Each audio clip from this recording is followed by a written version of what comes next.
Bom dia a todos. Estamos iniciando um colóquio dos artigos que foram inscritos para o Congresso. Esse CTS, Educação, Ciência, Tecnologia e Sociedade, que contou com a participação de vários colegas. Então, nós vamos proporcionar algum momento para que os autores coloquem um pouco mais sobre o seu artigo. Os autores eles já nos enviaram o artigo em si e uma gravação da apresentação. Olá a todos os participantes desse Congresso em Educação pela Universidade de São Francisco de Assis. Fico muito feliz de estar aqui participando juntamente com vocês. Sou Antônio Costa, sou professor, sou escritor. Como escritor, adoto o nome de Antônio Costa Zavilini. Bom, sou professor no estado de Roraima, com domicílio no município de Roraimópolis, há 27 anos de educação. Eu inicio dizendo que nós precisamos de uma educação que deixe de focar e de centrar nos conteúdos do livro didático. Que muitas vezes essa atenção é dedicada significativamente a esses conteúdos que muitas vezes são pensados, elaborados, sistematizados pelas editoras que não sabem da nossa realidade aqui. Essas pessoas que sistematizam esses livros não sabem da nossa regionalidade. Por mais que já se tenha mudado muitas coisas em relação à educação, mas no sentido de valorizar a regionalidade, mas os livros didáticos não trabalham em grande parte, né, a contextualização. Então, nós precisamos de uma educação que fale dos problemas do mundo, porque ao falar dos problemas do mundo, nós estamos falando dos nossos problemas. A educação está falando dos nossos problemas. Ao buscar resolver os problemas do mundo, né, a educação, os estudantes e professores estão buscando resolver os nossos problemas. Porque a nossa ligação com o mundo, enquanto planeta Terra, é uma ligação indissociável. Um depende do outro. E nós estamos em uma época, né, em um século, em um milênio, que essas atenções devem ser colocadas na mesa para ser discutidas, né? São atenções que devem ser redobradas, que devem ser vistas, analisadas. E por isso que não só para resolver o problema do enfileiramento das escolas, não só para resolver o problema das cópias que até hoje acontece exageradamente, não só para se tirar os alunos do condicionamento, né, do silêncio, mas e não só também para formar para o mercado de trabalho. São uma proposta inovadora, que é concepcionada de aprendizagem por ecopautas. Esse ecopautas não significa que ela foi uma proposta voltada para trabalhar com ecologia, com a natureza. Ela pode trabalhar também, mas de uma forma mais universica.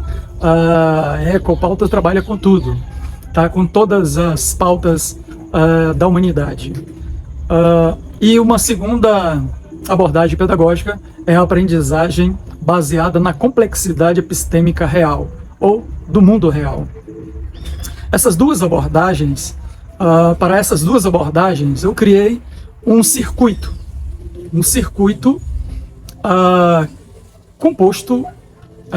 constituído de 10 partes, que eu nominei de sessões. São 10 sessões, começando por uma problematização, passa por diversas, né, momentos, constituição de parcerias, passa pela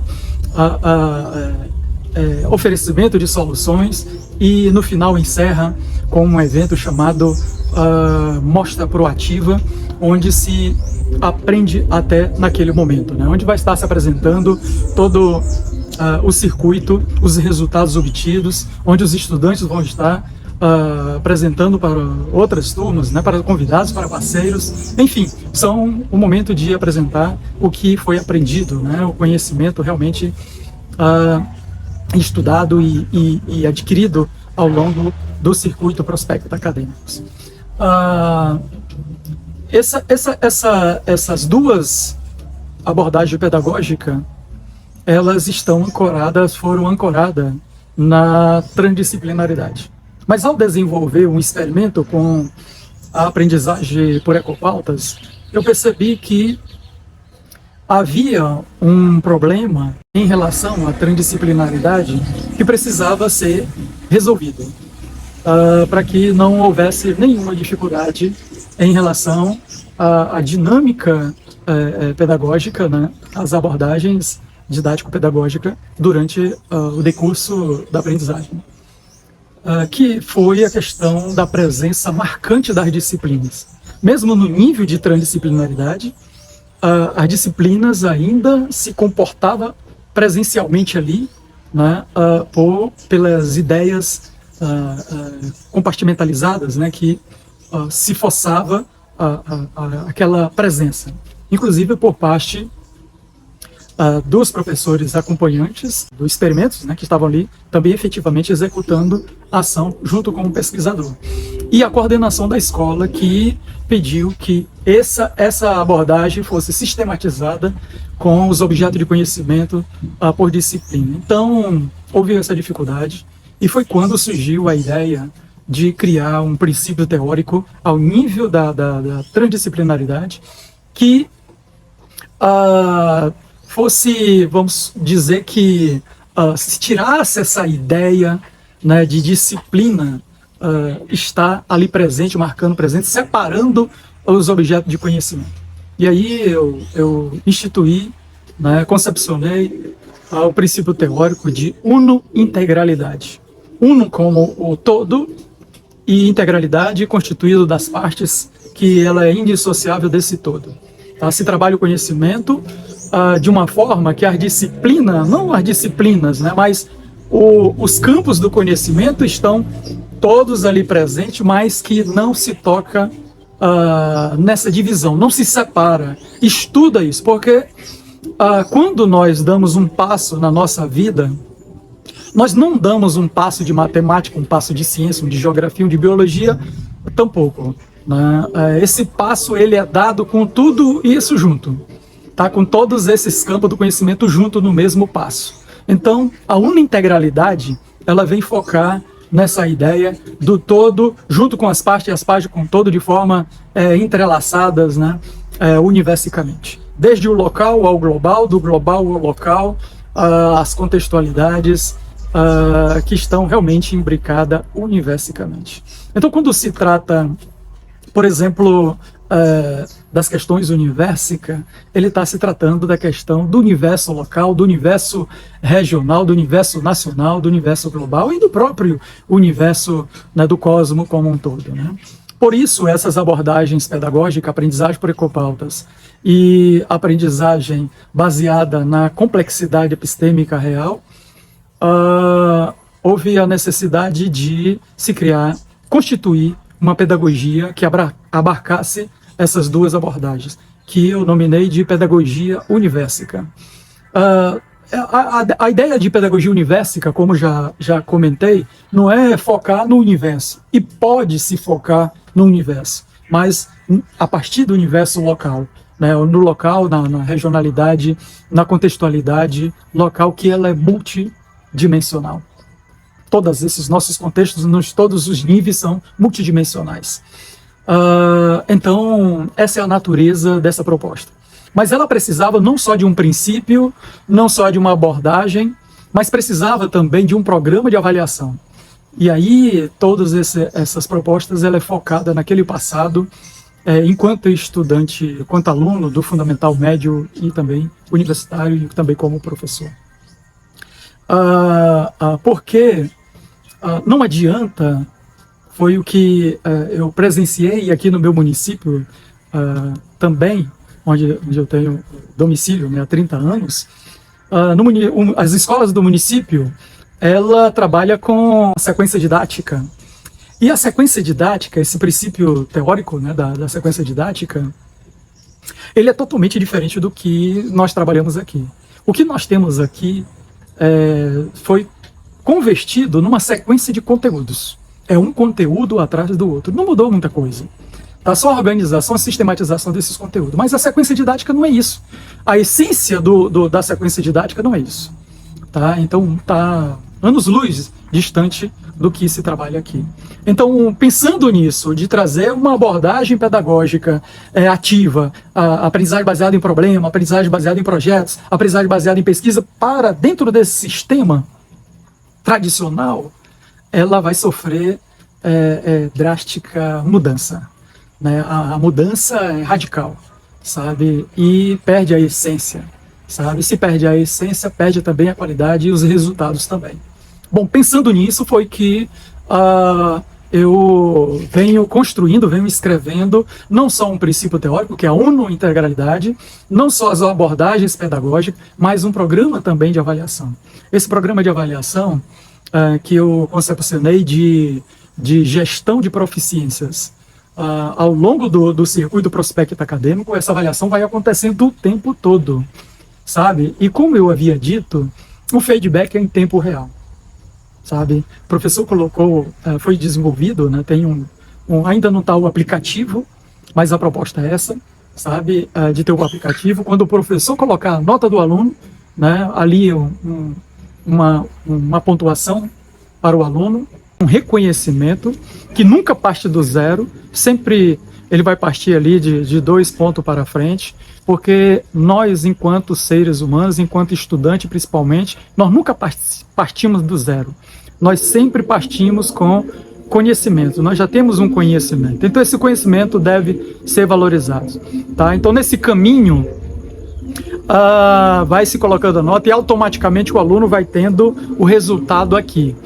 Tá? Esse resultado, por isso que é dito que é em tempo real, tá? Porque ele vai proporcionar isso. E não só o aluno, né? Mas a sua família também pode acompanhar em tempo real, sabe? Então, tem 2 instrumentos, tem um som aqui é longe daqui, né? Mas acho que vocês estão ouvindo aí, eu vou falar um pouco mais alto aqui. Nessa proposta da gestão de proficiência, tem 2 instrumentos fundamentais. Tem outros, mas 2 essencialmente. Tem a progressiva 1 e progressiva 2. Essas progressivas que aproveitam tanto as questões que envolvem os aspectos cognitivos quanto os aspectos socioemocionais, tanto uma quanto a outra, né? Mas outros dispositivos, né? Outros instrumentos, onde o próprio aluno, que nessa proposta ele deixa de ser aluno e passa a ser chamado de prodígio. Prodígio porque toda criança ou todo estudante, ele possui diversos talentos, diversas habilidades, e isso precisa ser reconhecido, né, historicamente. Então, o aluno, o prodígio nessa proposta, ele também passa a avaliar, ele tem uma participação avaliativa. Ele avalia todo o circuito, ele avalia enquanto estudante individual e enquanto participante de um grupo que nessa proposta se trabalha sempre em grupo, e esse grupo é chamado de recebe um nome, que é um organismo chamado de pró-interagente, né? Então eles estão em constante interação, e os professores também eles participam de um outro organismo que é chamado de uno-interagente. E os professores não trabalham isoladamente, eles não planejam sozinhos, eles sempre planejam juntos, discutem coletivamente o tempo todo. Nessa proposta não se trabalha isoladamente, nem os professores, tampouco os alunos. Então, por enquanto, são essas as minhas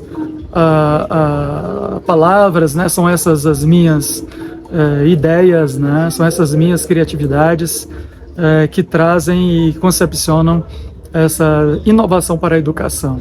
Eu espero que eu tenha, de uma certa forma, contribuído, né, com o Congresso, e que, a partir de agora, eu me coloco à disposição, né, em toda a minha humildade, para responder se assim for necessário, tá?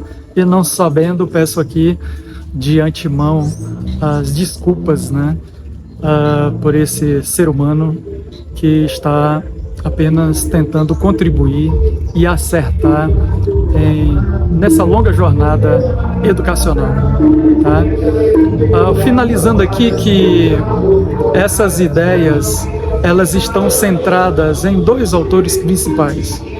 Tá? Paulo Freire, muito inspirado na ideia, né, de uma educação problematizadora. Então, essa proposta ela foca na questão da problematização, e Edgar Morin com a transdisciplinaridade, também com a teoria da complexidade, que toda essa proposta ela vai ser muito alicerçada a partir desses dois autores, né? Outros podem estar contribuindo, mas a ideia central é a partir desses autores que eu quero definir, né, consolidar esse trabalho que está sendo desenvolvido. Muito obrigado.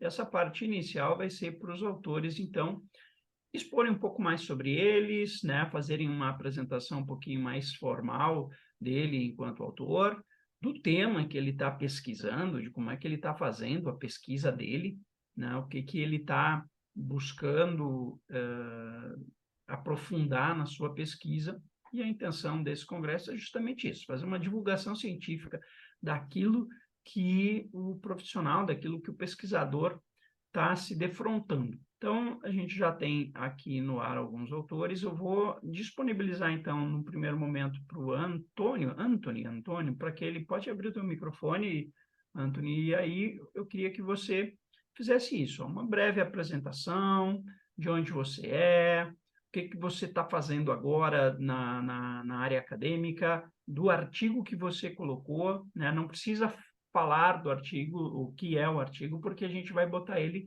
para rodar depois, então a apresentação dele já está lá. Então, mais é a partir do artigo que você colocou ali, quais são as tuas dificuldades, as tuas facilidades, como é que você está olhando para esse momento de divulgação da tua pesquisa. Bom dia a todos, é uma grande satisfação estar participando deste congresso.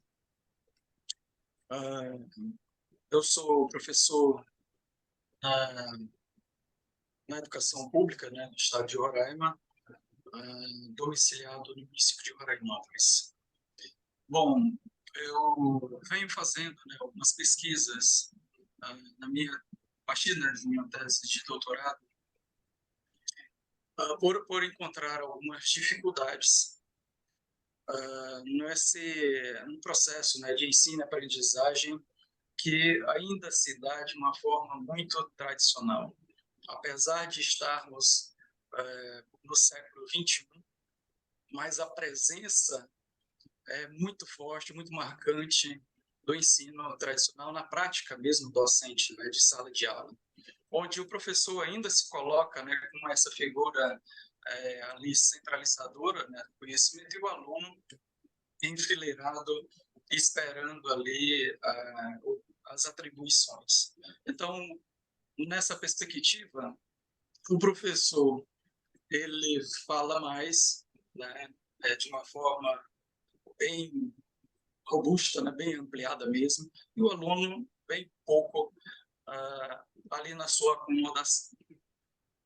Tenho feito observações até privilegiada como e acompanhante, né, de alunos especiais, onde passa todos os professores, né, pela turma, uma média de 10 ou 12 professores, e ali dá para se ver, né, a metodologia, a prática docente, e se constata isso. Então, no momento de fazer, por exemplo, a pesquisa, a prática, né, que é uma pesquisa experimental, a proposta foi desenvolver uma metodologia, uma abordagem, na verdade, pedagógica, no campo das metodologias ativas, nas conhecidas metodologias ativas. Eu gosto mais e costumo mais chamar de práticas, né, ativas do que propriamente metodologias, né? As práticas ativas. Bom, e por que isso? Porque em meu município, já a partir ali de 2012 até hoje, vem se trabalhando na perspectiva de uma abordagem pedagógica, seguindo ali o princípio teórico de uma sequência didática. Mas a sequência didática, em sua essência, pelo que vem se trabalhando, ela foge muito, né, desse princípio, né, dessa base mesmo, dessa concepção da sequência didática. E ela é, na verdade, uma prática ativa, a sequência didática.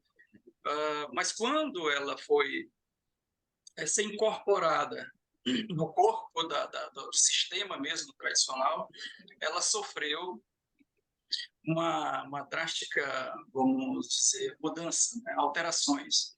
E passou-se, na verdade, a ter uma sequência de conteúdos, né? Ou seja, um conteúdo atrás do outro, uma forma de sistematizar o conteúdo, e penso que não mudou, né, muita coisa, né? Continuou a prática tradicional mesmo ali, né? Os alunos continuaram sentadinhos, o professor pedindo para eles ficarem calados, e o professor lá é o falante, e assim, os alunos não participam dessa construção. E nas metodologias ativas, todas elas, a proposta é de que os alunos eles possam participar, inclusive do planejamento, porque nesse sistema que nós estamos, o aluno ele só vai saber o que vai estudar porque o planejamento quem faz é o professor de forma unilateral, né? Não tem participação. Inclusive entre os próprios colegas, né? Eles fazem o planejamento isoladamente, muitas vezes, né? Salvo as exceções. Mas o aluno ele não sabe o que tem naquele planejamento. Ele vai esperar o professor entrar na sala de aula e anunciar o que ele vai estudar. Então, na proposta das metodologias ativas, uma participação estudantil, o aluno ele já sabe o que tem para estudar, inclusive ele pode se antecipar, né, fazendo ali alguns estudos, né, para não chegar na escola. Inclusive tem uma metodologia muito específica, né, uma ação prática, que é a sala de aula investida dentro dessas metodologias ativas, né, mas eu não estou colocando especificamente para ela, né. Bom, aí percebendo essa mudança, entre esse distanciamento, né, entre essas práticas ativas, né, e as práticas mesmo de aulas expositivas, né, que é chamada das aulas clássicas, foi que eu me propus em fazer, em apresentar, né, em propor e desenvolver e colocar realmente, né, sobre experimento e apreciação da crítica, né? Porque mas de uma forma que ela não pudesse sofrer tanta mudanças na proposta, né? No princípio da concepção mesmo do projeto, né? Da abordagem pedagógica que eu estava concepcionando, né? Que eu dei o nome a princípio de aprendizagem por ecopautas, né? Mas o que ocorre? Nessa preocupação de desenvolver mais uma proposta no campo das metodologias ativas, né, ou das práticas ativas, e ela chegar a ser levada, né, para a estrutura tradicional e sofrer mudança, eu disse, não vai adiantar, por exemplo, se criar, nem eu ou qualquer outro, né, outra intenção de se criar uma proposta pedagógica, porque precisa-se de um elemento muito maior.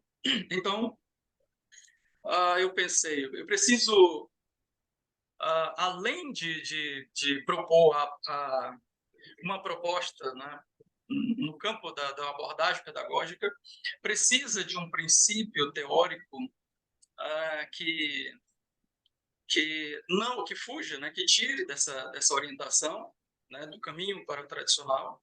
Precisa também de um programa, né, de avaliação, para que a avaliação não seja essa no final da aplicação, né, de conteúdos, porque isso se repete até hoje. O aluno, o professor dá aqueles conteúdos, né, onde realmente continua, né, muitas cópias e tal, e marca-se, tem um calendário, inclusive, do dia que vai acontecer essas provas. Eu fiz na minha pesquisa uma escola da capital, para não dizer que era só a coisa está centrada no interior, fiz um calendário observando, né, um calendário da capital, de uma escola da capital e a escola do meu município. E a da capital, inclusive, tem até um agravante, porque aqui do interior, o que acontece? Tem a semana, não é dito, né, a semana de prova, né, mas um período de prova que dá na mesma. E na capital tem a semana realmente de prova. Aqui não se dispensa os alunos após eles terminarem a prova, e lá na outra escola havia dispensa. Terminou, os alunos já iam para casa, né? Então, o que acontece? É preciso se fazer, não só se propor, né? Essa a minha proposta, não só uma abordagem pedagógica, né? Mas que ela venha acompanhada de um princípio, que ela tenha também um programa de avaliação e que se possa, da estrutura do sistema tradicional, se aproveitar o que tem de melhor. Aproveitando o que se tem de melhor dessa estrutura, poder realmente se efetivar, se concretizar aquilo que muitos documentos nacionais e internacionais dizem, que é verdadeiramente que os alunos possam serem protagonistas, né? Que eles possam participar, que eles possam... E nessa proposta, ele realmente é protagonista, né? É uma proposta bem ousada. E no momento da pesquisa, essa proposta ela foi ancorada no princípio teórico da transdisciplinaridade. E no momento de sua execução, foi percebido ali que as disciplinas, essa separação disciplinar, ela estava muito forte, porque a proposta da transdisciplinaridade, ela une esses campos, né, as disciplinas, e os professores trabalham de forma coletiva, mas não focando muito ali na separação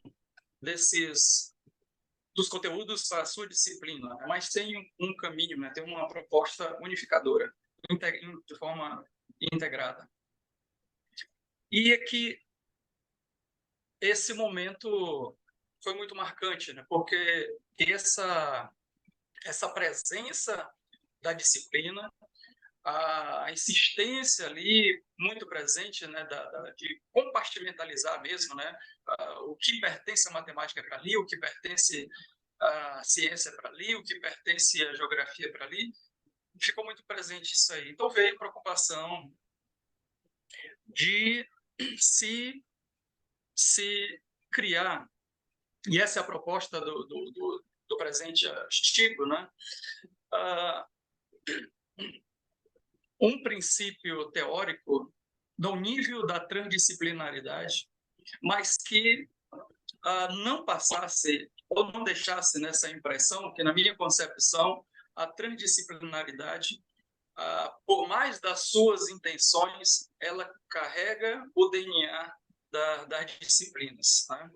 E se a intenção é que se trabalhe realmente os campos do conhecimento de forma integrada, esse sentimento, essa forma muito separatista ali das áreas, né, do conhecimento, elas não devem, na verdade, seguir, né, juntas de formas separadas, né?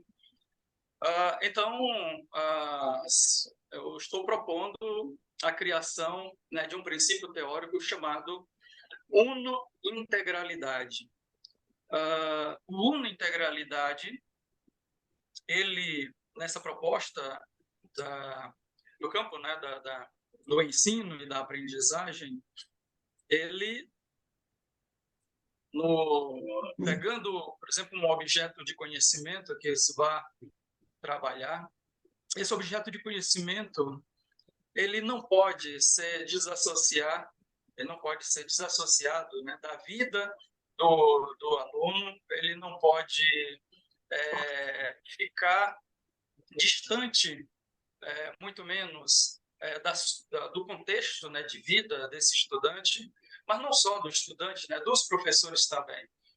Então, a unintegralidade, ela vem juntar, né, esse todo, mas com as suas partes, e as suas partes interligadas com esse todo de forma indissociável, tá? E sem realmente a separação, né, de separação por disciplinas ali, sabe? Nessa proposta, o aluno, nessa concepção, e muito pessoal também, a questão de o aluno ele deixar de ser o chamado, né, de aluno, né? Nós vimos aí que na etimologia da palavra, o aluno, por séculos, ele foi tido, e até hoje, em alguns meios de comunicação, algumas entrevistas, os repórteres, né, chamam o aluno de um ser sem luz, porque essa etimologia da palavra ela durou realmente muito tempo. Um ser sem luz e que o professor era o ser iluminado e que ele ia trazer o aluno para a luz. Da mesma forma, e aí eu coloco, por exemplo, ou seja, agora mais recente, já no século XXI, o aluno ele deixou, né, deixou essa etimologia, né, e passou-se a dar uma nova significação, né, para a palavra aluno, né? Ele não é mais um ser sem luz, agora é uma criança de peito, né? E nessa proposta eu digo, ele não é nem um ser sem luz, tampouco criança de peito, né? Mas uma criança ou um estudante prodígio, um prodígio aprendiz. Nessa concepção, o aluno, ele realmente deixa de ser aluno e passa a ser prodígio. Prodígio porque se entende que toda criança ou todo estudante possui habilidades incríveis, que muitas vezes elas são ignoradas, né? Não são valorizadas. E aí nós temos hoje a BNCC, né, que traz aí a questão das competências, né, que se trabalhe isso, mas que no sistema tradicional precisa de muitas mudanças para que realmente se trabalhe com essas competências, né, se realmente valorize, né, as individualidades, as potencialidades individuais de cada um. E o professor, em muitas dessas metodologias, dessas práticas ativas, ele deixa de ser professor, ele ganha uma outra nomenclatura. Tá? Ele vai ser um monitor, ele vai ser um quache, ele vai ser um auxiliar, ele vai ser um conselheiro, ele vai ser lá um mediador. Né? Então, eu faço também uma crítica que o professor ele é professor em qualquer lugar que ele vá ou esteja. Não importa a dinâmica, não importa a metodologia, não importa a prática. Né? Agora, o aluno, justamente por conta daquela questão, né, de ele ser um ser sem luz ou uma criança de peito, né? Essa é a definição que se tem.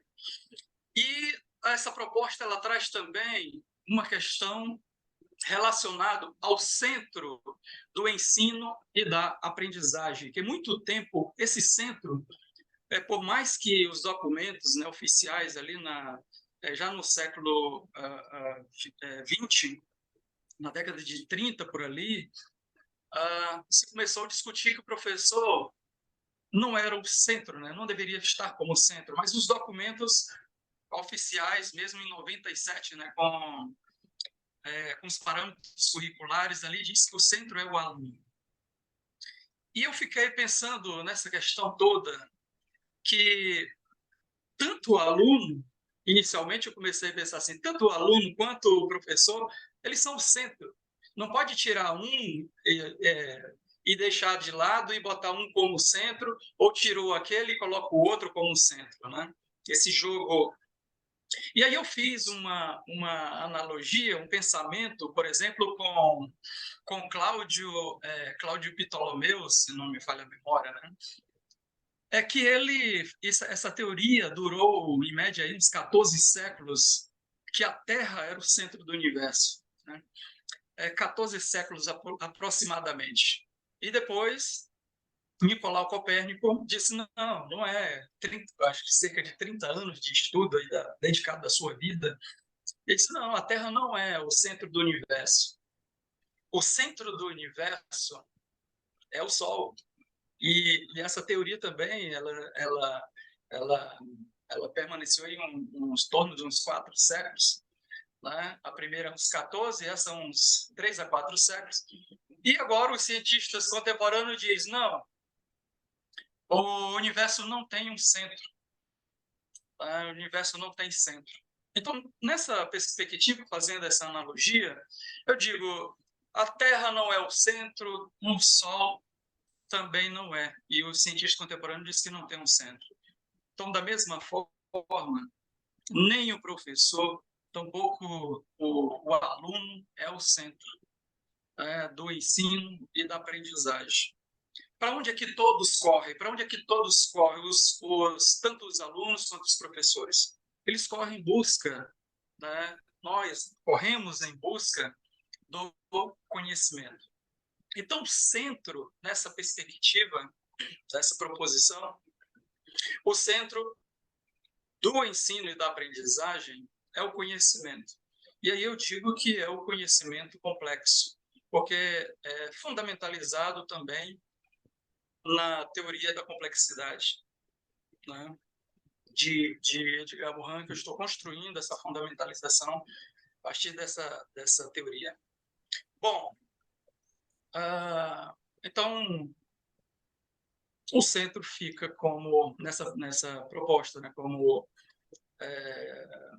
o conhecimento complexo, o aluno como prodígio, tá? O princípio teórico em nível da transdisciplinaridade sem anulá-la, né, de forma alguma, a uno-integralidade, abordagem pedagógica, aprendizagem por ecopautas e aprendizagem baseada na complexidade epistêmica real, ou seja, do mundo real, e no campo da avaliação, um programa chamado de gestão de proficiências. Alguns instrumentos faz parte desse programa.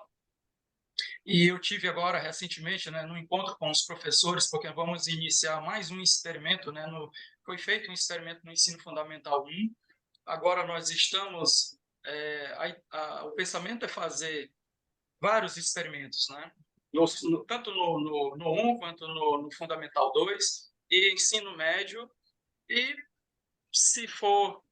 né, cada nível de ensino desse é uma realidade. Né? Houve muitas mudanças, muitas alterações do ensino fundamental para o Fundamental 2, né? Porque é outra realidade. No Fundamental 1 é só uma sala de aula, né, com 1 ou 2 professores ali. No ensino Fundamental 2 são várias turmas, são vários professores, tem que trabalhar todo mundo junto. E nessa proposta, os professores em nenhum momento trabalham juntos. Aliás, trabalham isoladamente, né? Eles trabalham juntos. E, da mesma forma, os estudantes. Foram criados nessa proposta 2 organismos para o aluno chamado de pró-interagente. O pró-interagente é uma equipe que pode se estender aí por uma quantidade de 7 participantes, e eles têm uma linha também de pesquisa, né, a ser trabalhada, base na complexidade do mundo do universo, né? Local, pode ser regional, nacional, global. Tá? E tem os professores outro organismo chamado Uno-Integralidade. Então, eles não planejam sozinhos, eles têm um diálogo constante nesse organismo, e eles podem, numa sala de aula, no segmento, por exemplo, de 9º ano, são 5 turmas, esses professores eles têm um trânsito livre ali, de uma turma para outra, eles podem ficar ali uns 20 minutos, ir para uma outra turma, pode, nessa definição, os professores, 2 ou 3 professores ali, de repente, ao mesmo tempo, né, no mesmo ambiente de ensino, e o professor ele não vai, nessa proposta, tão somente ficar fixo ali na sua especialidade, né, na sua especialização. Se ele tem uma especialização, né, mas ele tem um potencial, né, de conhecimento em outro campo, ele pode também, né, interagir com outros campos do conhecimento, com a arte, né, isso em seu universo bem ampliado, né? Então, não fica somente preso à sua especialidade, à sua especialização. E essa contribuição é constante, né? E por um circuito que acompanha essas duas abordagens pedagógicas, chamado prospecto acadêmico, que ela tem 10 sessões, né? São 10 sessões, cada sessão constituída por proações, que são os momentos onde acontece a aprendizagem, o ensino e a aprendizagem, né, por esses momentos. Então, em média, cada sessão é constituída por 10, para menos ou para mais, ali, 10 proações. Tá? E a avaliação, ela segue um curso aí do circuito acontecendo a todo momento, né? Pela observação. Tem 2 instrumentos principais chamados de progressiva 1 e progressiva 2, onde se trabalha os aspectos cognitivos, também os socioemocionais. E dentro dessa proposta, né, tem um outro aspecto inovador, que e ouvindo aqui, por exemplo, lendo, né, alguns autores, e ouvindo também, né, nas suas redes sociais, ele dizendo que é humanamente impossível o professor trabalhar para dar um feedback para os alunos, né, nesse sistema. Que o professor tem 30, 40 alunos, na escola que eu trabalho tem uma turma que tem 40 alunos, né? E na sua carga horária total vai mais de 200 alunos. E eles dizem que é humanamente impossível dar um feedback para tantos alunos. E eu tive um feedback muito importante na minha vida, né? Comentado, era uma avaliação média de 3 laudas, e esse professor, que era um doutor, ele comentou essa prova, né, que eu fiz. E eu achei muito importante aquilo, e nessa proposta eu estou desafiando assim a mim mesmo, né, e dizer, poxa vida, eu tenho que concretizar isso, porque não pode continuar, né, pode até não usarem, né, utilizarem desses recursos, dessa proposta, mas eu tenho que deixar e ficar com a consciência tranquila de que houve uma contribuição. E o desafio é de que não só é possível dar um feedback, né, para cada aluno, como é possível que esse feedback seja em tempo real. Sabe, eu tenho 2 filhas e para eu, por exemplo, saber a nota delas, eu tenho que ir lá na escola, eu tenho que esperar o bimestre terminar, tá? Por mais assim que as crianças, de uma certa forma, elas têm 16 anos hoje, né, tem um nível de organização, mas esse nível de organização muitas vezes se perde no caminho, no sentido de que não vai ter todas as notas, não vai ter faltas, essas coisas. Então, só a Secretaria da Escola vai te dar o resumo disso tudo, né? Então, tem que esperar o bimestre terminar No término do bimestre, você vai na secretaria, pega lá o histórico ali e você vai realmente perceber ali as notas, as faltas e tudo. Então, para eu ter acesso à evolução das minhas filhas, eu tenho que ir lá na secretaria, esperar o bimestre e poder pegar para eu ver o todo, né? Essa informação toda. E nessa proposta, não. O professor colocou a média ali na progressiva 1, a qualquer momento, tá? Porque durante a semana pode acontecer de ele atribuir ali um valor, né, numérico para o desenvolvimento, né, dos trabalhos práticos, inclusive. E, nesse mesmo momento, o aluno ter acesso na sua progressiva, né? A progressiva individual do aluno. A do professor ele vai ter a visão global da turma. E também, da mesma forma, a sua família. Ao tempo que o aluno recebe ali uma atribuição, a família também tem acesso, né? Então, é uma forma de se dar um feedback, né, para os estudantes, de forma que ele possa, né, fazer uma autoavaliação desse processo e que ele também se estimule a partir daquilo dali, porque há um estímulo ao ver as suas notas crescentes dali, o seu progresso, e ele realmente tomar uma decisão, ter atitude, né, de melhorar a partir daquela percepção. E o professor, por sua vez, além de ele ter nessa perspectiva, né, um olhar individualizado para cada um, né, aluno, uma forma mais personalizada da aprendizagem, ele tem um panorama global da sua turma, né?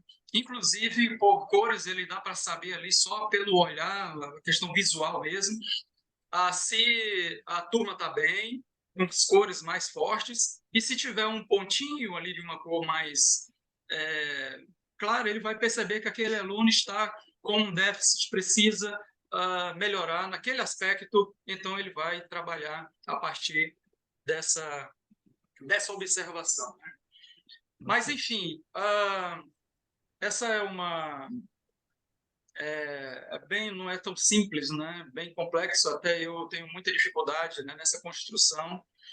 Eu preciso estabelecer pilares, né, dessa construção para que fique realmente, tenha consistência, né, na sua fundamentalização, tá? E eu pretendo, em 2025, publicar aí uns três livros, né? Eu sou escritor, já tenho obras publicadas, né, no ramo da literatura, mas agora na questão mesmo, né, científica e teórica, eu estou apaixonado por isso, né? E assim vai ser meus primeiros trabalhos. E eu quero publicar em 2025 3 obras ou 4, né? Um princípio, uma orientação curricular, né, com base nesse princípio, né, teórico, né, que é o unintegralidade, as abordagens pedagógicas, né, aprendizagem por Ecopaus e aprendizagem baseada na complexidade epistêmica real.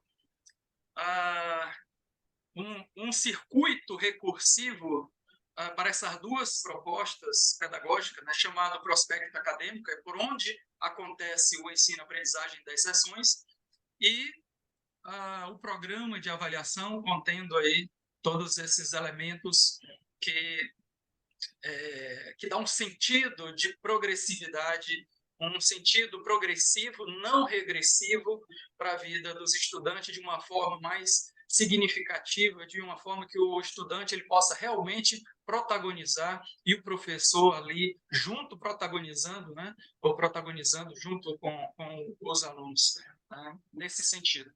Bom, é isso por enquanto. Fico muito agradecido aqui de estar participando com vocês. É uma satisfação realmente, né? E confio muito que essa proposição vai se efetivar, né?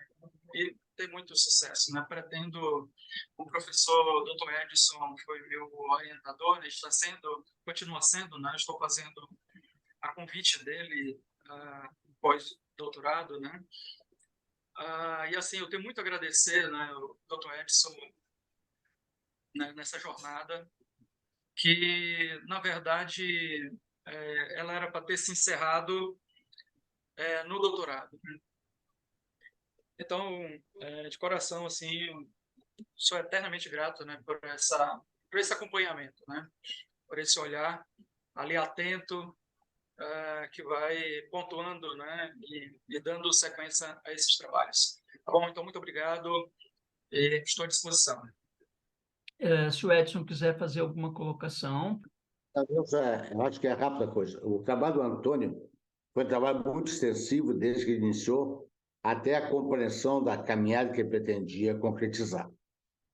Conseguiu escrever uma bela tese de doutorado, com muita novidade científica, e com certeza agora no pós-doc ele vai continuar a pesquisa, agora sim fazendo o funil no verdadeiro sentido. Já encheu a boca do funil, agora precisa filtrar lá embaixo uma pequena parte que vai ser o seu trabalho de doutorado, de pós-doutorado, e aí sim, nós vamos ter um pesquisador aí com uma coisa que eu considero muito na quem faz mestrado, doutorado e pós-doutorado, que é a capacidade de síntese na hora de fazer a definição do problema a ser investigado. Isso aí vai ser feito agora com maior propriedade do pós-doutorado. Parabéns ao Antônio mais uma vez. Professor Nilson, só quero, como eu estava assistindo aqui e com muita alegria, parabenizar o professor Anthony pela brilhante explanação e, sem dúvida nenhuma, convidá-lo a vir mais vezes participar conosco e colocar essa pesquisa extremamente interessante, né? O seu brilho nos olhos e a sua empolgação pelo seu trabalho nos deixa realmente muito cheios de orgulho, né? Das formações dos alunos e dos pesquisadores, né, formados pelo Dr. Edson. Tá? Era só essa colocação que eu queria fazer. Muito agradecido pela sua presença. Então, tá. Agradecemos as contribuições aí do Dr. Edson e do Dr. Paulo.